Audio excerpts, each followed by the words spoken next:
name is Parker. And my name is Ned. And this is The Force Unlimited, yet another Star Wars Unlimited podcast. This is episode number 47. To the best of our knowledge, Baton has not been offered the chance to design a card for Fantasy Flight as the Galactic Champion. And tonight's beer is from my hometown, a Freem West Coast IPA. I don't know what makes an IPA a West Coast IPA, but I do like Freem. A certain laid-back attitude and willingness to flake on plans. That feels like a shot at me. No. I commit to plans now. Yes. I just don't make them without 6 tally-cal reminders. I want to make a quick mea culpa if you don't follow me on social media or if you don't read the comments on YouTube. Last week's episode, unfortunately, episode number 46, our Riftbound episode. So if I have been cajoling Ned for 4 months to get his audio in order. And Ned has recently put a lot of work into getting his audio in order. I think that's fair. Yeah. A little bit of hair pulling. And, you wear a hat so often, Ned, I would expect you to be wearing a hat to cover the absence of hair. Yes. And last episode, Ned had it on lock. And with true comedic timing, I recorded the entire episode through my Logitech webcam. I don't know why Squadcast insists that that's the way I want to record, and I always have to manually toggle it. I cannot figure out how to set the default. That's hubris, folks. That is hubris. 4 months of telling somebody else they're doing it wrong and then to fail so spectacularly. If you have a high tolerance for bad audio, it was a great conversation. Yes. If you don't have a high tolerance for bad audio, it is totally skippable. If you tuned in after about 2 minutes, you're like, nope, I can hear all of Parker's room. Not worth it because it's not. We talk about Riftbound as it relates to Star Wars Unlimited, but there's no new. Not a lot. Ned's This is not a critical episode. Yeah. I just mea culpa. I'm sorry. But Parker, before we move on, just real quick. Yes. As a point of order, as the literary one among us, is it hubris or is it irony? Well, I don't think it's irony. You don't think it's irony in the Alanis Morissette sense of irony. It is hubris in that sense that I am telling you, like I was constantly like, I've got those little riffle foam panels on my wall. I've got banding. Is that called? I don't remember what that's called. So fun fact, the guy who sits next to me at work, who I've become very good work friends with, is a professional audio guy. Like he has a recording studio in his house. He makes a decent sum selling backing tracks on some website that is, you hear hold music and like HR videos. He sells the audio for that. So he's been incredibly helpful in getting me set up. I mean, I'm not great, but that's mostly just my unwillingness to, put in the time. Ned put in the time, and I immediately recorded through Logitech. I did not express hubris on this show. But I think my tone to Ned was increasingly one of exasperation on the private level before we hit record. And absolutely. So I maybe not public enough to be hubris, but I think it was well deserved. It was well deserved chastisement that finally got me to get my act together. And then I screwed up. But hopefully this episode sounds passable. Like hopefully we hit that level that is just completely unremarkable audio. Speaking of unremarkable, let's talk about the match we just played. I wouldn't say it was unremarkable, Parker, because you kicked my butt up and down the street. Well, I mean, yeah, but I mean, I don't think in a remarkable way. So I was playing my current main deck, which is Rey, Figure of Unity. It's the ultimate form of that deck. I love it. I love it every time I play it. It feels fun to play. What were you playing, Ned? I was on Quinlan Tarkentown with some small new additions. The most notable of those are Clan Ordo Warrior. I think I'm getting the name right. The 3/3 for 3 in aggression that requires that you disclose an attack. And Nemetz, who is an amazing multi-talented figure in hero aggro decks. I normally like playing Villainy, but I decided to branch out into the hero small ball aggro deck space.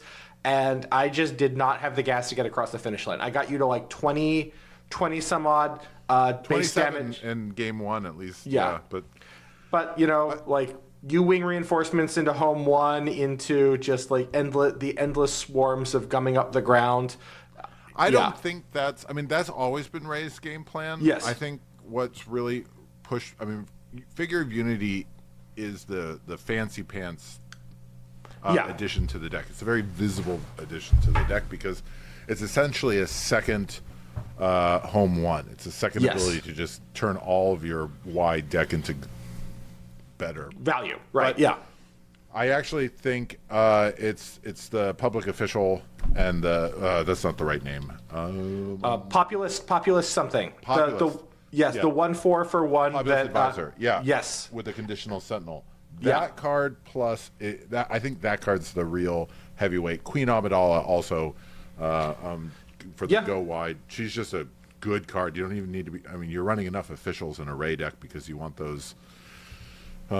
She's just got gas. And I think it's because she has enough juice on the turn 2, turn 3, the go wide. Being able to play around Quinlan was really satisfying. Yeah, game 1. Ray, but because Ray not only has is fine going wide, she also has the XP. The play under curve and essentially get value out of it. Right. Yeah. Right. So I think she is a rock solid deck. Not my list, but that's okay. That's why I exist in the Star Wars Unlimited ecosystem as I do, is so that other people make deck lists for me, and it's easy for me to find them. I'm going to be sad when Ray rotates. That deck is fun. It is the deck as I want to play it. Right? Like this is Star Wars Unlimited as I want to play Star Wars Unlimited, which is just lots of good stuff. Every turn I'm happy to draw things. Go wide, honestly, good stuff with big butts that just clog up the ground. Yeah. I'm currently running, because it's not my list. I've started tinkering with my physical. I've started tinkering with the physical deck, which I will then reflect in my deck list online. I am actually just not thrilled with the plot. It feels constraining, and that's not a criticism of plot. That's me. It's all about knowing taking advantage of that optimal flip turn. Yes. And my play style is not to take advantage of the optimal flip turn. I just want to flip Ray when I can afford to, and then run her into stuff. And so I run Jar Jar. I run some plot, and I'm never happy to see those because. Yeah. No, it's hard for it to be. Yeah. So anyway, that's the match we just played. So we got 2 topics tonight. We got Ned Math on the back half, and we finally have not to spoil anything. We finally have enough leaders that you could tell us a little bit about leaders. But before we do that, we're going to talk about a couple of lawless time mechanics. We've gotten some spoilers from Lawless Time, and Ned and I started. We don't normally jump and cover spoilers, but this podcast exists because when Ned and I start talking about something, it can run on. And we actually had a genuine conversation that we just the two of us wanted to have about the new mechanics. The first one is credits. So, yes. A credit, if you haven't been following spoilers, is a token that can be sacked for a resource. Yep. You get to bank a resource, and this is our 4th kind of ramp, to the extent that it is a kind of ramp. And that's kind of what we're going to talk about is what is ramp, and not what is ramp. Excuse me, dear listener, you know what ramp is, but the shape. Well, no. But I think it is worth talking. I think it is worth talking a little bit about the idea of ramp, right? Okay. So ramp is a terminology that's been borrowed into a lot of different card games. It originally comes from Magic, as far as I'm aware, and the idea, I believe, is that the term comes from rampant growth, but it is having more resources than your opponent. And the point of cards that ramp you is that they let you have more resources, and when you have more resources, you get to do more stuff. So, but there's a lot of nuance in ramp. And I think, that's why I think it's important to talk about ramp as an idea, right? The overworking idea of ramp is things that give you more resources, Right. Right. And it's fascinating to me. So I started writing down a list of all of the kinds of ramp that I like mana acceleration, resource acceleration that I have seen in like LCGs and all the card games that I've played. And it was fascinating to me that the first ramp card I ever owned, Llanowar Elves, is not expressed in Star Wars Unlimited, despite so many of the SWU designs. No, it is. It's Dispatch, Alliance Dispatcher. No. Alliance Dispatcher discounts a unit that you play. Yes. It is not the same thing as giving you a resource. That's fair. Right. So we have discount. So we have like just straight ramp seen in resupply and super laser technician. It just gives you the resource. And this Hearthstone had this, like Magic has this. But well, no, actually, I want to talk about. Interestingly, due to the way that Magic works, Magic does have the resupply effect, but it requires a 2-step process to be 100%. Because I was thinking about this, Magic limits you to playing 1 land per turn. Yes. So if you've played a land and you play a card that lets you fetch it, first you need to like fetch a physical card from your deck. So it is tutor for a land. Yes. You can't there's no card that's like this card becomes a resource. So it has to be a tutor for a land. And then if you want to have 100% like par effect with resupply, you also have to essentially give the trinket text to allow that second land to be played that turn. So that's rampant growth. Yeah, that is precisely rampant growth. Yeah. Sure. Okay. So right. So we have resupply, which is the just straight resource. You have discount like Alliance Dispatcher, Gonk Droid, all of which have been unit focused. But you can also have just like straight things like small Krennic Eunuch and so forth that are just don't require an activation, but you have discounting effects. You have readying effects. That ready resources. Yeah. Ready resources. Classic is Boba Fett from Spark of Rebellion. And then now we have a fourth one, which is banking resources, right? Credit, which is not giving you any more resources. It's just allowing you to take a resource this turn and spend it next turn breaking the curve. So, yeah.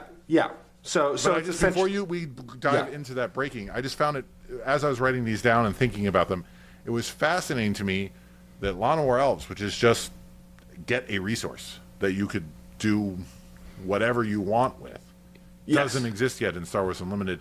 And I went and I was reading the rules, which I rarely do. And I don't think there's anything in the current structure of the mechanics of the game that would prevent a card from just having essentially a you can exhaust this card to act as a resource. Yeah, because they use that text with whatever the big green robot ship. You get to use all your droids as resources. Yep. But like just having a card that play this card, and now as long as your opponent doesn't attack it, you have an extra resource. Right. So if I was to put on my game designer hat, my guess about why they didn't do that is that the discount is a more intuitive mechanic. Why they didn't do that yet. Yes. Is that a discount, if you look at Alliance Dispatcher, that is a more intuitive implementation of kind of the same thing. And it's not the same thing. And I think it's important to draw distinctions about what these various kinds of ramp do and mean and how they work. But having that discount is very straightforward for people's understanding, whereas if you have a unit that is able to exhaust to act as a resource, I think for like people just lording the game, this is, again, Magic has tried desperately to move away from the concept of from ever mentioning the mana pool, and has, because it's this intermediate step that gets people confused. And I would guarantee that among the biggest, most common errors that people make when they're learning to play Magic, it is misunderstanding that the distinction between lands and mana. So that frequently people would like play Llanowar Elves, they'd tap it, and then they'd go get a forest out of their deck and put it into play, which makes it crazy good. Right. Yeah. Yeah. Man. Yeah. Exactly. So okay. Yeah. So we have this kind of notion of 5 possible. We have, but in Star Wars Unlimited, we have our 4th implementation of get more resources than just playing a face down card. Yes. But they're not the same. They are not. That is an invitation to you, Ned. It seems like you have a lot of pent-up energy. I do have a lot of pet. So let's talk about the kind of least rampy ramp as the basis. And the least rampy ramp is readying resources. The reason why this is the least rampy ramp is because it is not moving your curve forward. It is allowing you to play more units, but it is not moving your curve forward. It's allowing you to play more stuff. And that's kind of what, and that the reason why it's classified as ramp is that it is allowing you to use more resources than you otherwise would. Right. But you can't play anything bigger, you can just play more. And that I remember when the first spoilers were coming in and I was, understanding how Boba Fett worked and that kind of a mechanic, that felt very interesting to me as a mechanic because it is breaking apart the parts of ramp, right? Where you're unbundling this concept. Because if you look moving from the least rampy ramp to the most rampy ramp of resupply and super laser technician, they give you a resource in perpetuity. So this turn, I am, if I'm resupplying on my 3 resource turn, I immediately on my what would normally be my 4 resource turn, instead I can play 5 resources worth of stuff, and then on my 5 resource turn, normally I would instead get to play 6 resources worth of stuff, and so on and so on and so on throughout the entire length of the game. And so any benefit that that benefit is continuous throughout the game, is that you are always, up until the point when you decide to stop resourcing cards, 1 resource ahead of your opponent. Right? And that's right. Pretty serious. Whereas, so you can turn that into more stuff, you can play more things, but you can also play bigger things. Whereas resource readying, you can play more things, but not bigger things. It's interesting to me that, Boba had to be banned. In large part, he had a great unit. He also, that ability could never be turned off. Yes. Right? Like it was just this always-on ability to ready a resource to do the things you were already planning on doing. But it's interesting that outside of Boba, most of the cards that allow you to ready a resource don't see a ton of play because it is, in a sense, because they're so often attached to a poor body, right? And yes. Like playing, as you often note, playing bad cards to enable more good cards is not necessarily that's not the way you want to go, right? And if you look at cards that do that for your opponent, I'm thinking of like Dr. Evazan here, right, where it essentially gives your opponent a second turn at the same resource count, depending on when Dr. Evazan dies. Okay, so that's you have the least rampy ramp, and then you have pure ramp. Right. Resupply super laser tech, which is literally, right. Which I think is enabled by virtue of any card can be a resource, being able to play the card itself as a resource. There's no tutoring, there's no finding another resource deck. It's just discard, face down, problem solved. So it actually has a very nice, elegant implementation. And now we have discounts, which is kind of a halfway. Right? Yeah, discounts is closer. So if you were to rank them from like most rampy ramp to least rampy ramp, the most rampy ramp is pure ramp, and then the least rampy ramp is resource readying. And then of the other two, temporary resources are more rampy than resource readying, but less rampy than discounts, because a discount is effectively giving you permanent resources for the rest of the game until the card goes away. Right, and that's kind of the consideration, is that with a discount, the discount can be generally turned off by eliminating the unit or eliminating the source of the discount. And whereas Admiral Piet, right, like you can put the discount could exist forever. Right. So whereas like ramp right now, they have very limited ways to hurt your opponent's resource row. There are a very rare couple of effects that will mess with your opponent's resources, but those are mostly related to trying to suss out your opponent's plots and smuggles, right? With Scanning Officer and whatever her name is. And they always very expressly put them back, right? Like the one card that really nuked your opponent's resources, they banned it. Yeah. So, okay. So that brings us to credits. Yes. Which, on the one hand, I am filled with both joy and trepidation when it comes to credits. I love the idea of credits because we've talked about the pain of not being able to play on curve and why leaders like Ray, like Tarkin, who allow you to very easily dodge curve, tend to get played is because you can play something one under curve and not feel like you're wasting your turn. Yep. So we've got credits, which allow us to essentially, on the one hand, great, take a resource you don't need this turn, dump it in to the next turn or to some future turn. Yes.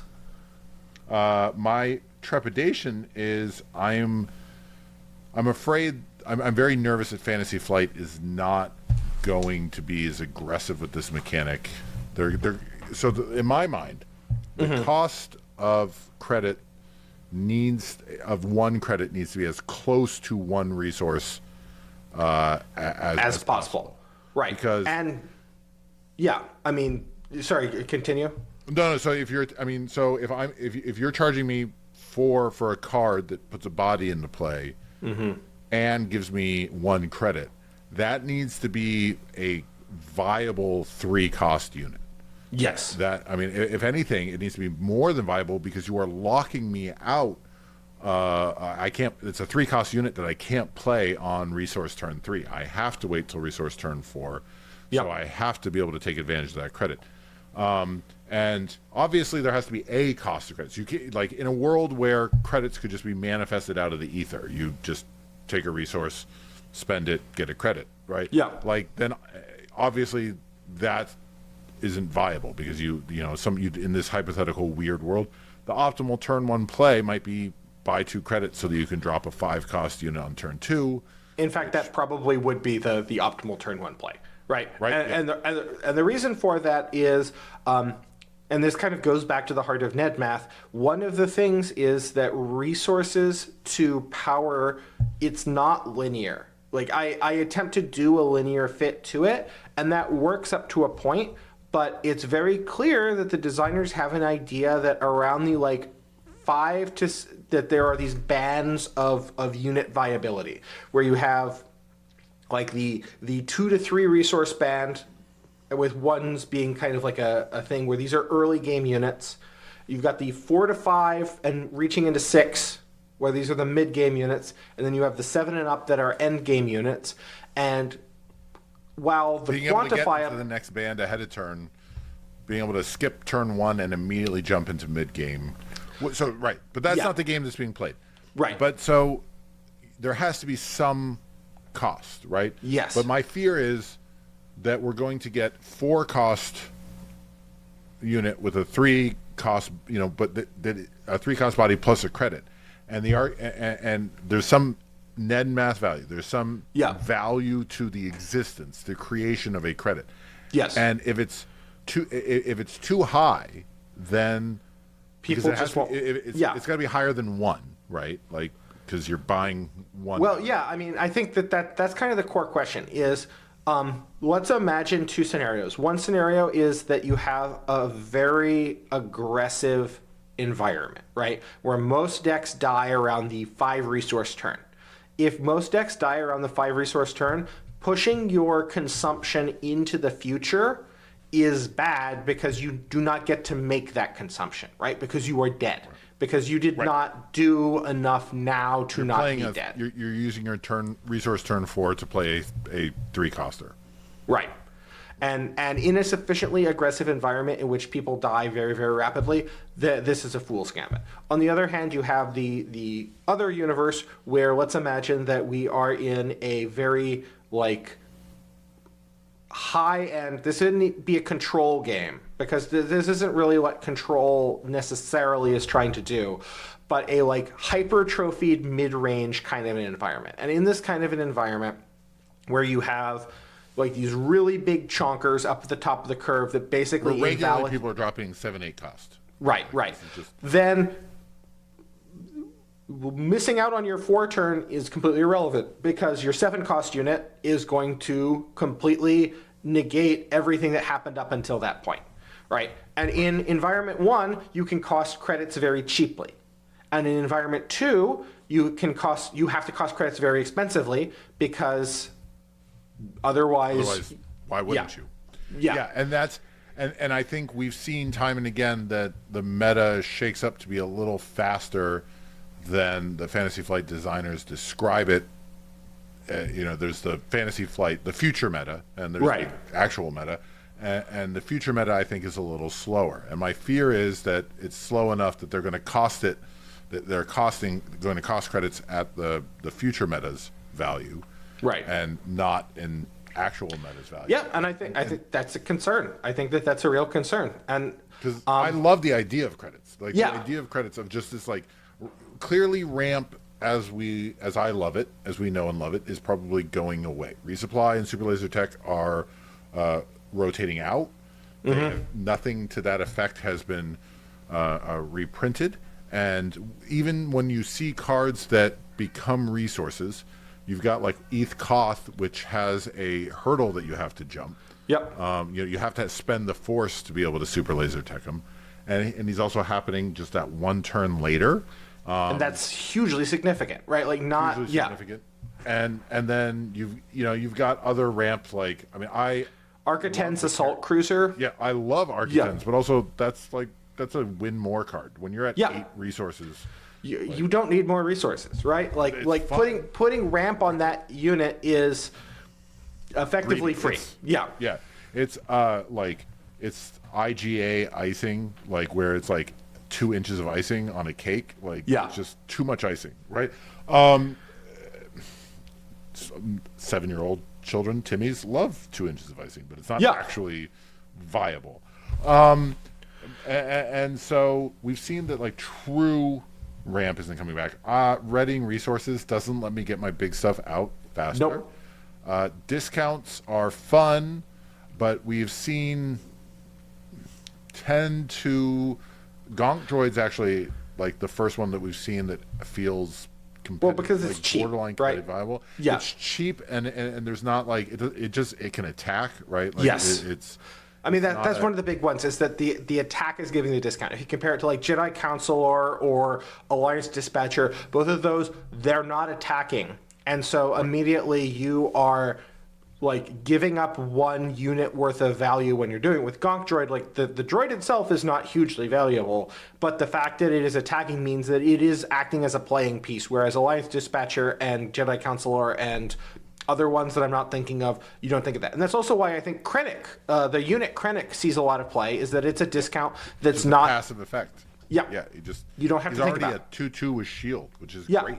Like, people play anyway. Crafty Smuggler. People continue to play Crafty Smuggler and Secretive Sage, right? Yeah. So exactly. So we're going to see like the old ramp go away, and it's clear that like ramp is now getting a little conditional. It's getting a little and credits, in my mind, fulfill the dream of it's not a permanent +1. Yes. Right? You're not a permanently ahead of curve. It lets you, similar to that idea of plot, where you need to like time it just right. A credit gets you the ramp that that you have to play. I need to hit this specific unit at this specific time, and the credits are going to let me get to that point while I'm still alive. Right. If you have a resource, it's Am I playing my 5 on a 4? Or do I wait to play my 6 on a 5? Or do I wait to play my 7 on a 6? That's knowing your deck. It's knowing your opponent's deck. There's it's a choice as opposed to I'm just now ahead. Yeah, no, and I think that's really key, is that making those kinds of sequencing decisions and making those kinds of like interesting choices about how to use your resources are hugely significant. And in terms of like leveling up your game, I think that one of the challenges that people have when they're starting out the game is using all your resources. And then once you get into like more competitive decks, either you are using decks that people have spent a lot of time and energy in making sure that the curve is working, because the point of the curve is to make sure that you're using all of your resources every turn, or you just kind of internalize that understanding that if it is my 4-resource turn, I should be playing my 4-resource unit, right? Yeah, and the other reason why I'm really optimistic is because I tried to make Piet work for a long time, and one of the lines with Piet was resupply into resupply carrier. Yeah, be able to play resupply in turn 2 and turn 3. You're at 5 resources, and Piet makes resupply carrier 5 resources, and so now you're 2 resources ahead, and you've spent like multiple turns not developing a board presence, and so there's a reason why he often wasn't competitive. But man, did that feel good to be 2 resources ahead. And I feel like with credits, we're far more likely to get that kind of feel of, especially in limited, where it's like, well, I played turn 1, I played something that generated credit. Turn 2, I'm playing something generating a credit. So that means going on turn 3, which is 4 resources, and now I have 2 credits, being able to jump ahead. But again, it's not an omnipresent effect. It's a one-time use, and then I'm right back on the same field. Yeah. So, to the note about credits, there is one other kind of ramp that we haven't really seen, but Star Wars Unlimited does have, and that is cheating things out. So the most common way that things are cheated out is from the discard pile, or cards that let you play things for cheaper. And of those cards, Palpatine's Return has seen some play, and that does let you cheat stuff out that is higher cost theoretically. sure. Sneak Attack It's a does discount, right? Like, yeah. It's kind of a discount, but it's specifically you are discounting one unit, so I think of it more as like a cheat, as a resource cheat rather than a discount effect. Similarly, like Sneak Attack, theoretic is a resource count, and then now there are 2 of them saw some play, and people, I'm sure, continue to stare at Galactic Ambition with Galactic Ambitions, but it's rotating out, so never mind. Never saw play. Which is sad. All right, so second Alalis time topic tonight is, when is a token a mechanic? And I think I've been thinking a lot about tokens lately, and so credits are our 9th, I believe, token type, if my mental math is Experience, correct. Shield, Droid, Clone Trooper, X-Wing, TIE Fighter, the Force, Spies. And then Spy. So, and then credits are our 9th one. So I've had to implement each of these by hand, Ned. I can count them. And I'm curious, so I don't play Magic. I haven't played Magic since I first kissed a girl. Damn. So I have to imagine, like, I'm aware of it through osmosis. So we have, you introduce something like treasure tokens or clue tokens, and those feel meaningful. You're right. Like, this is a thing that has been introduced.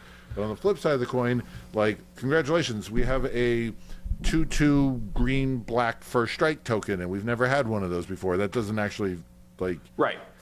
This is attempting to essentially recreate a digital thing in a physical I'm space. turning my one card into multiple cards via some mechanism that in a physical game works by grabbing a piece of paper and writing a number on it, or having the token in your binder.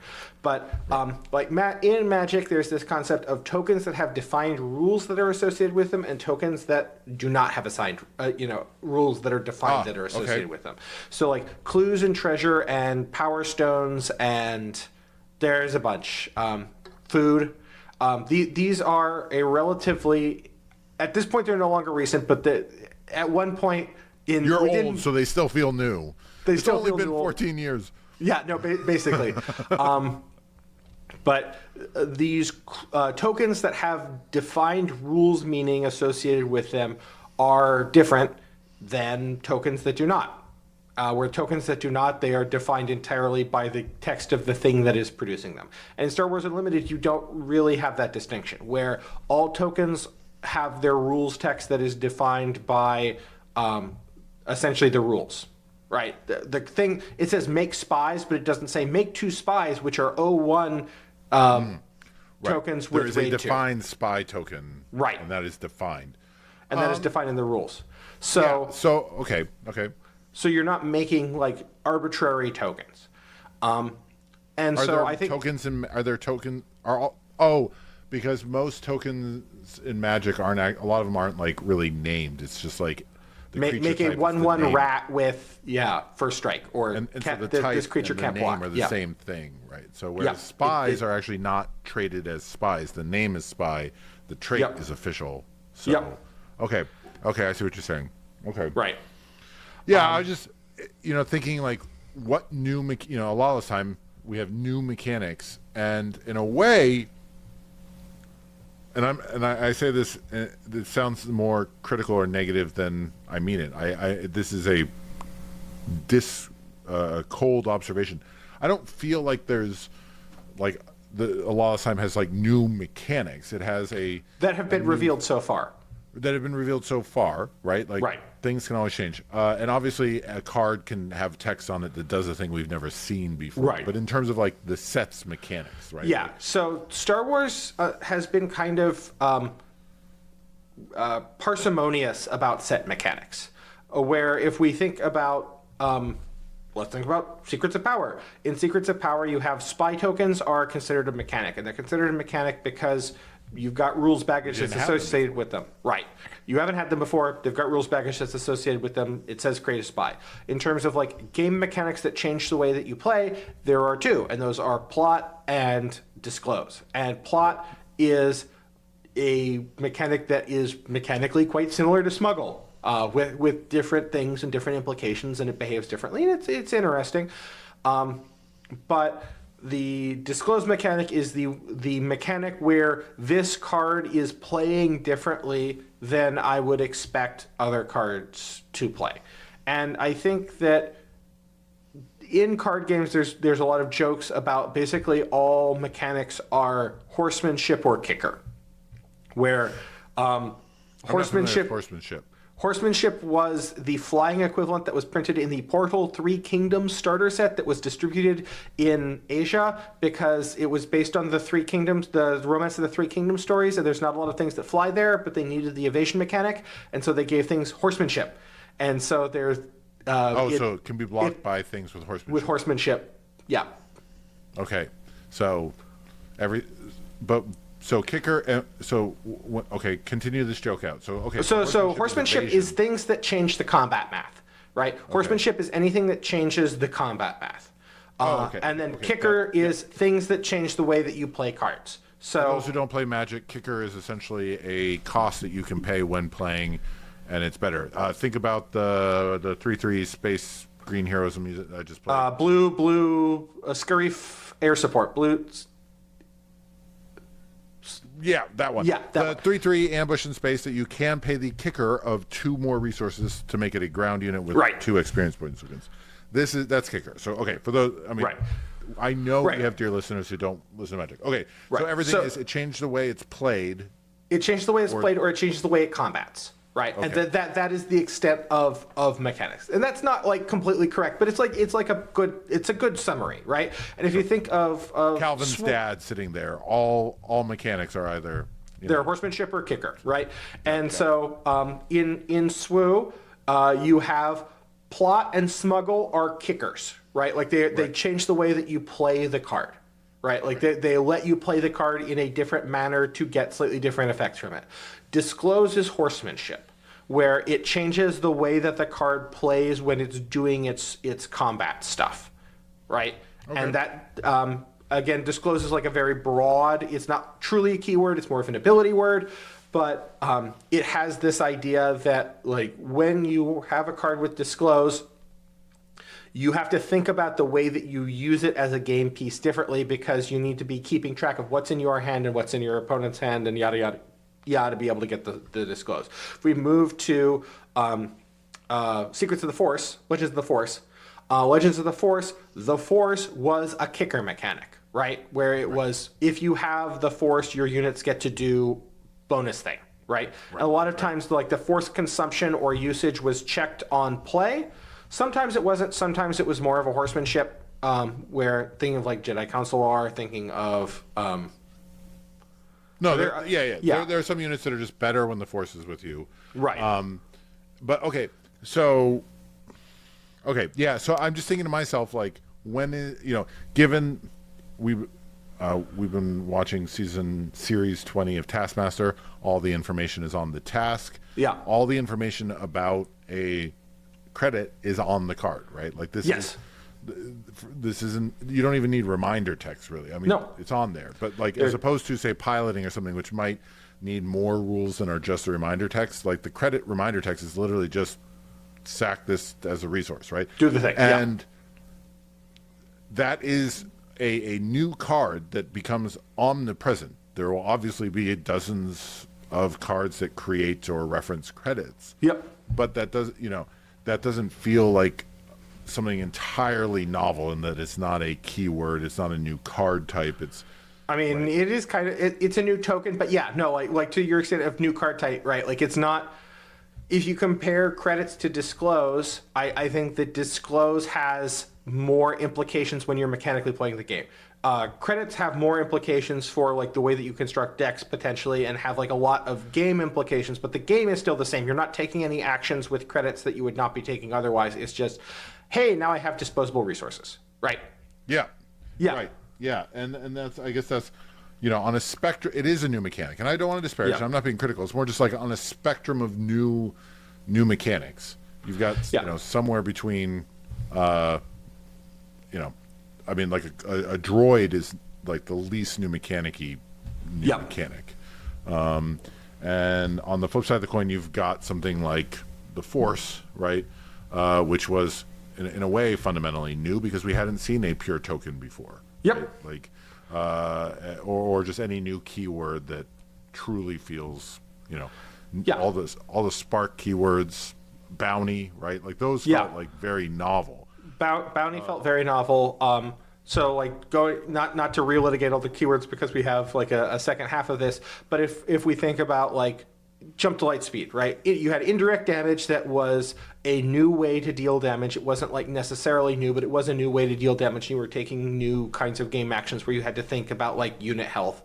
And then you had piloting that was like a kicker equivalent where, okay, I can play these units as upgrades and it makes the space lane more. But it made you had modal, right? Yes. And I think the thing that really I find most fascinating about the two mechanics in A Lawless Time is that this is the post-rotation set. Yes. So this is new ground, right? Like this is the meta is going to be more shook up by A Lawless Time than any set that has come before, with the exception of like maybe Shadows, right? Because Shadows doubled the card pool, right? But in my mind, you're essentially taking 3 steps back, right? Year one, and 1 step forward. A Lawless Time. Why would you take such a small step mechanically? And maybe it's the first time they've done rotation, and you don't want to, like the boat's going to be shaken enough as it is. You don't want to, control variables, blah, blah, blah, blah.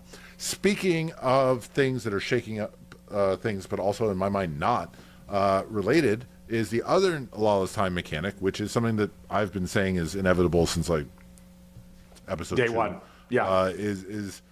We are getting non-morality multi-aspect cards. I really wish Fantasy Flight would give us a nice, short, official, truncated way to describe that like we've had dual-aspected cards. Yeah. Right? Like we've had multi-aspect cards before. Every card that has heroism or villainy, like with another color. But so, card with command and vigilance, dual-aspected cards that are not double-aspected cards, right? Like, that nomenclature needs to be locked down. But clearly, in inevitability, we were getting these. We've got cards that can only slot into decks that are only running 2 colors. It can get a little more exciting if you can ignore aspects, Mon Mothma, blah, blah, blah, blah, blah. Yep. But this, I was fascinated by because this is a mechanic that basically doesn't, and pedants are going to pedant, but doesn't matter very much once the game is underway.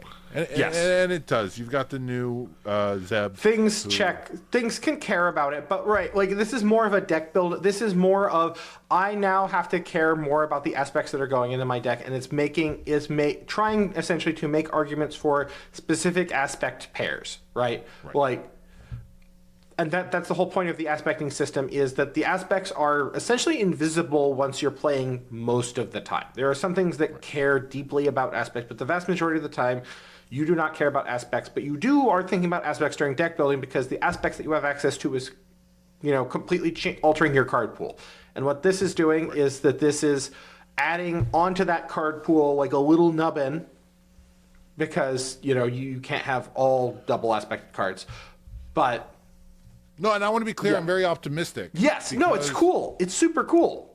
I'm actually, and I realize I'm probably in the minority in this, and it's probably from a source of naivete, but I'm actually pro automatic includes. I'm fine with Luke Skywalker's. Even if you're in blue and heroism, you're including Luke Skywalker, right? Like that's just he's too good of an end game. Almost always, right? Like unless you are specifically playing a deck that is planning to end the game by resource 6, and even then you're probably giving some consideration to putting some Lukes in your sideboard in case things get gummed up. But you're also in blue heroism, and Right. that has not historically been a super aggro-y color, Yep. right? And similarly, if you're in green villainy, you're putting Vader in. Not always, right? Like not, and increasingly less so, but for the first 2 or 3 sets, like, and the problem with that is, it's the same reason why any non-morality card struggles to be like an auto include, because it can literally go in half the decks, right? Like and you buy more, then you can make it a quarter of the decks, right? That once you make it a morality, by making it like a morality plus 2 aspects, you are carving out a very specific This is a specific deck that I am playing. Yeah. And it's okay for it to be like, yes, if you are running yellow-red heroism, you want to run this card because it's amazing. Like, sure, that's fine, right? Like, it's not going to run away with the meta unless it's the only, so truly broken that everybody has to play yellow-red heroism. But I'm actually pro that. But again, for the most part, we've seen card mechanics that care about aspect, and they show up, but this is a mechanic that feels like, great, now we're going to have some weird spiciness. There was the great Tyler's article on Garbage Rollers about the failure of double aspect cards to deliver at their power level. So big question mark on dual aspected cards if they're going to be appropriately costed. But this one, honestly is actually a safer way out, because like you weren't going to run double aspected anyway, but there is somebody who's going to be running red yellow heroism. Oh yeah. Anyway, and they will at least give a consider. Like if I'm running blue green, I need to give at least a consideration to the new Han, right? Right. Like right? Maybe, yeah. And so, but it's fascinating to me that we essentially have our 2 new mechanics really don't change the way like their deck building mechanic play. Their deck building. They're not horsemanship. Yeah, so we have a double kicker set, and again, that's probably safe because everything will be new under the sun. So many leaders are rotating out that are really good. Everybody's going to be kind of reaching into these leaders. That it's been a refrain now through both Legends of the Force and Secrets of Power. Is this leader would be good if year one? We'll talk about these leaders post rotation. They don't rate currently. Speaking of rating leaders, Ned, what is your name? My name is Monday. My name is Monday. I'm a mathematician. It has been too long since we have done a My Name is Monday segment.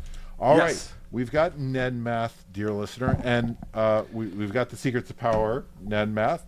And we'll find out if there's anything interesting there. But first, we finally have, I don't know what the word is, a sufficient data set. A sufficient data set that we can do Ned Math on leaders. So Ned's got a top 10 leaders. But Ned, before we get into that, let's talk about these special qualifiers.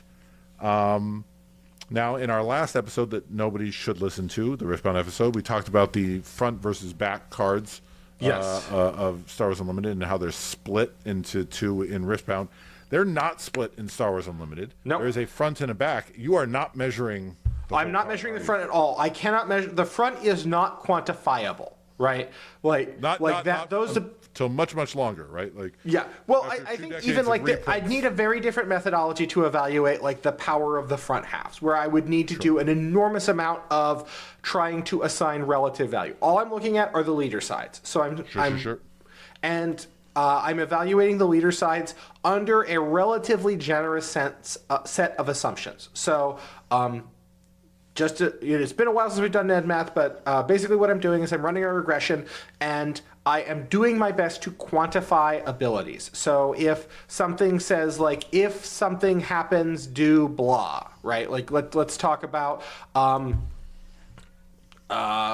Ray Nobody, right? Where when Ray Nobody flips, you discard your hand and then you draw 2 cards. How many cards should I evaluate that at? Generally speaking, if there is a conditional thing and I find the condition slightly difficult, I give it half. If I find the condition extremely difficult, I give it a quarter of like a full 1, with 1 being it does the thing. Right. And how much do you give it if you think it's pretty likely? If it's pretty likely, I'll generally give it 1 or maybe 0.9. It varies, but yeah. Okay. Check out the GitHub if you care. Yes. If you want to question those assumptions. Yep. Starting from the bottom, the first card that we have is an oldie but a goodie, Luke Skywalker, Faithful Friend. This is the Legends of the Force. Sorry, not Legends of the Force. God bless me. It is Spark of Rebellion, Luke. I mean, there he is, right? Yep, there he is. He saw play for a long time. So he costs 6. You would expect him to cost? I would expect him to cost 6.44 approximately. So we're essentially, dear listener, only about, and I say we, as I'm finding this out at about the same speed you are. We are only evaluating this based on the expected flip turn versus the actual flip turn, since you don't have to pay the resources. Yep. So, all right, number 9. Director Krennic, Aspiring to Authority, a leader that you and I both enjoy. Yes, he is I enjoy him less now, but yeah, no. Expected flip, actual flip on 5, expected flip on a 5.46. Okay. Moving up.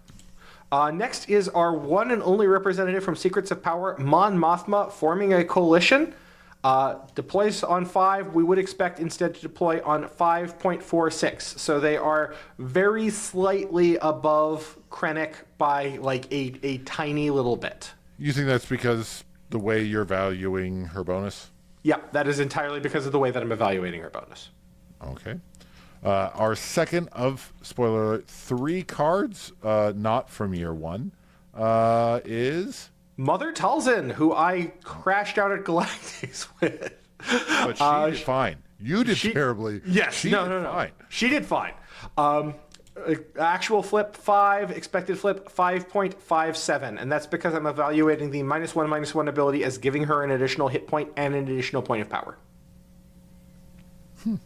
Okay. Even though it can often just nuke things. And if anything, I feel like you maybe are undervaluing her because it's more versatile than that. But sure. Okay. And Next number up, 6. Number 6. This is a data artifact, and this is because it doesn't have a flip turn. You're about to... No. You skipped number 6 now. Oh, no, I did skip number 6. Sorry. Number 6 is a deck that I have frequently enjoyed playing against and playing, but has never quite broken through, and that is Kylo Ren, Rash, and Deadly, the 4-flip Kylo Ren. I think that is the source of all of your tie games. That is probably the source of everybody's tie games, or not matches, but games where games just... we both lost. Game ended in a tie. It was hilarious. So, all right. Kylo is a 4-flip and is evaluated at 4.59. Next up is the thing that is a data artifact that I don't have an answer for because it doesn't have a flip turn, and that is Chancellor Palpatine playing both sides. I have counted it as having an effective flip turn or flip resource of 1. Now, this isn't fair. This isn't correct. It should have like a infinite flip resource, sort of, but that doesn't really make the math make sense.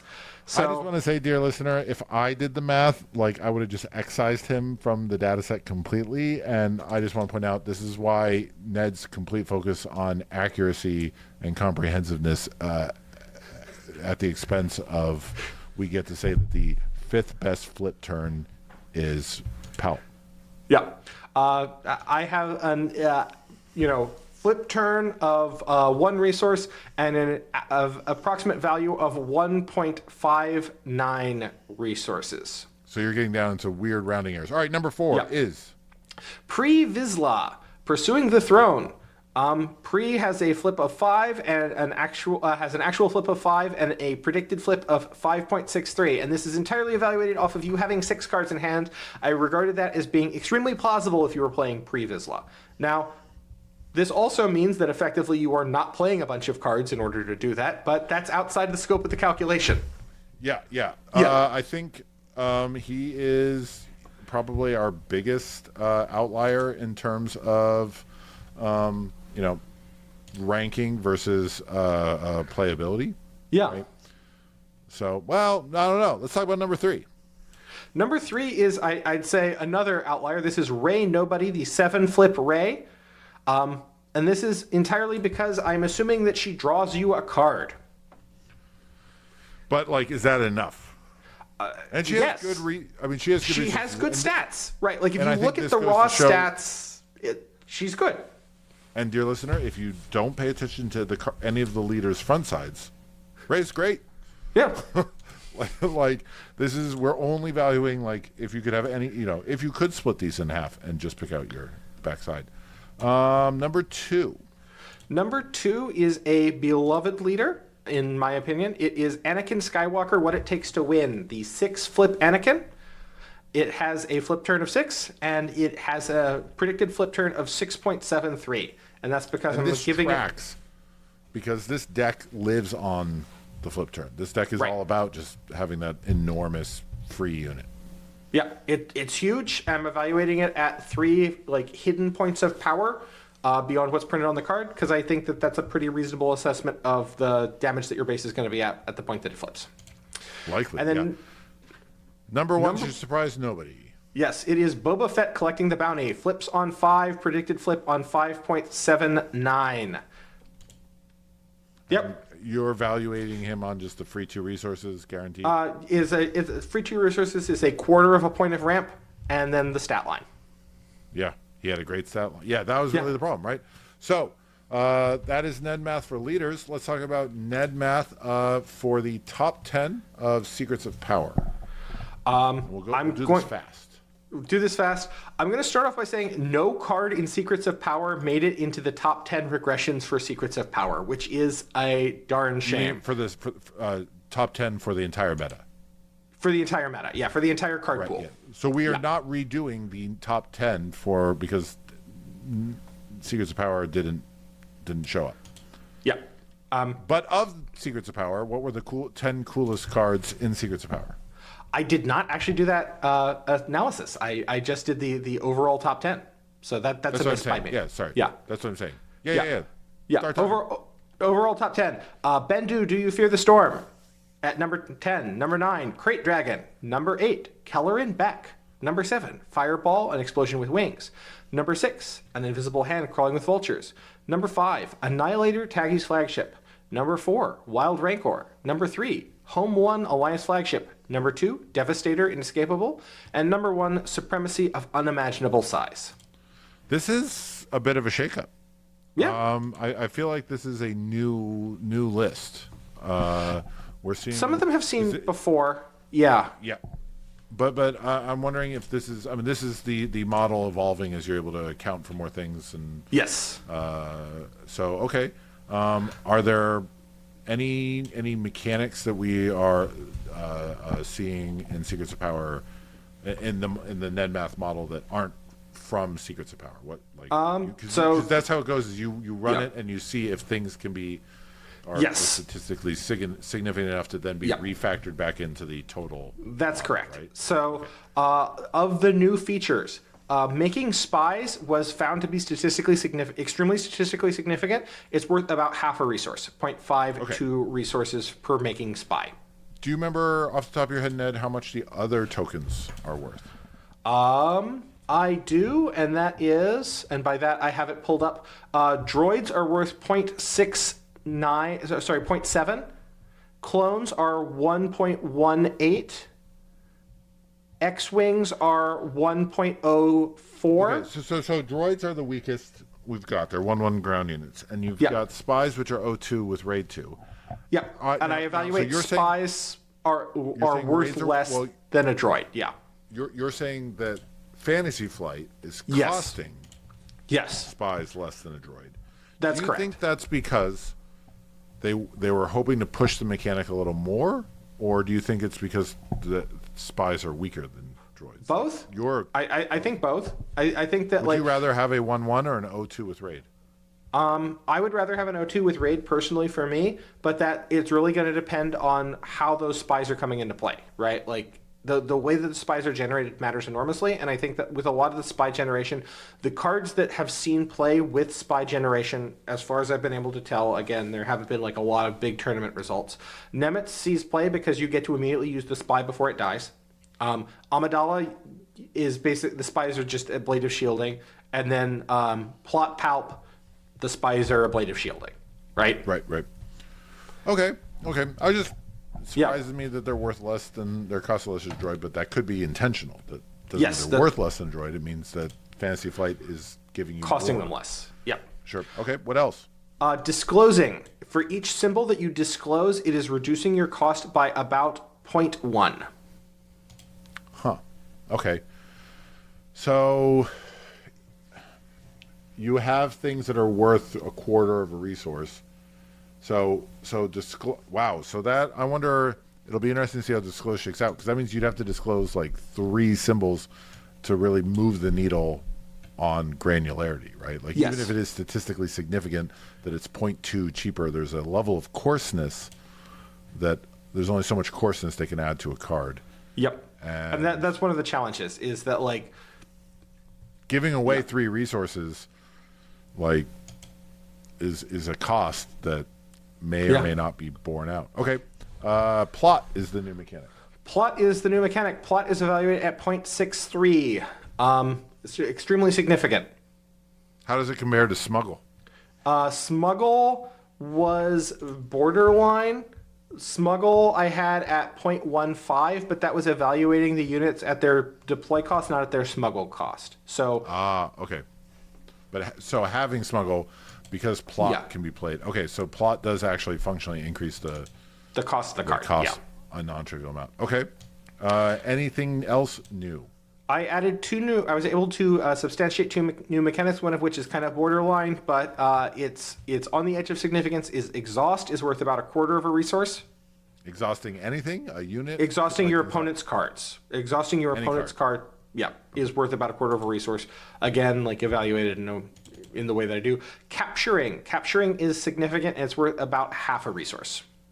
And we get there because they kept printing capture cards after Twilight, which is great, right? Like, or no, after Shadows. Shadows, yep. That's delightful. Keep printing capture. I love capture. And we're going to see so much more of it. All right. The next thing that we've got is, because I run these 2 analyses separately, but they have similar factors, I have a comparison between how Fantasy Flight tends to evaluate unit prices versus how Fantasy Flight tends to evaluate leader prices. Okay. So these terms are significantly different between units and leaders. So for a unit, power is priced at about 0.59 resources per point of power, whereas for leaders, power is priced cheaper, 0.48 per point of power. Okay. Yep. They should be big when they drop. Sounds good. Well, yeah, they should be big when they drop, and also but hit points is priced similarly, so that means that there is a tendency for units to have just be bigger. Yeah. Bigger butts. Yep. Okay. Sentinel is next. Unit Sentinel is worth about 0.71 resources, whereas Leader Sentinel is worth about 0.45. So they think that it's more important. In general, they don't want to make Sentinel as big of an identity for leaders as it is for units. So that makes sense because you want to do things with your leader rather than having your leader stop things from happening to your units. You want the units to stop things happening to your Sentinel leader. is only 0.45 on leader. Isn't it cheaper for a leader to have Sentinel? It is cheaper for a leader to have Sentinel, right. So it is less, it costs less for a leader to have Sentinel. Because they want to have, like, the leader is this big turn and stopping your opponent from attacking your base. Got it. Okay. Grit on a unit is worth 0.72, whereas grit on a leader is worth 1 resource. Oddly enough, this is the first Again, I think that tracks with the bigger butts on the leaders. Yep, they don't want the leaders to have free grit. Okay. Yep. Ramping and they enter on ready. Grit plus enter ready is powerful. episode. That is Okay. pretty gnarly. Ramping on units is worth about 0.71, whereas ramping on leaders is worth about 0.25. Okay, so leaders can ramp very casually compared to... Right. Well, most leaders ramp, or a significant number of leaders provide some kind of ramp. Like there's a lot of leaders that do readying resources, they do discounting cards, they have some kind... Yeah, it's a pretty common feature of leaders, and because the leader ramp generally is... You are ramping to get to your leader rather than your leader is ramping to get you to other stuff that's evaluated less. The last one is unsurprising because of the way that this works in deck building, but for a unit, each aspect you give the unit discounts the resource cost by about 0.17, whereas for a leader, each aspect that you give the leader increases the cost by about 0.41. And that's because for a unit, the number of aspects is a cost, whereas for the leader, the number of aspects is a benefit. Yep, that tracks. All right, dear listener, there you have it. There's our Ned Math for Secrets of Power. And I think that's everything we have for you tonight. We are well over an hour. If you have any final thoughts about the Ned Math, if you have any final thoughts about A Lawless Time, if you want to talk about how awesome Ray is, get in the comments or email us. theforceunlimited@gmail.com. Ned, do you have any final thoughts about the episode? I enjoy prime number episodes more than perhaps anybody else does. Yes, fair. Yes, agreed. With that, dear listener, we will see you in a few weeks. Adios.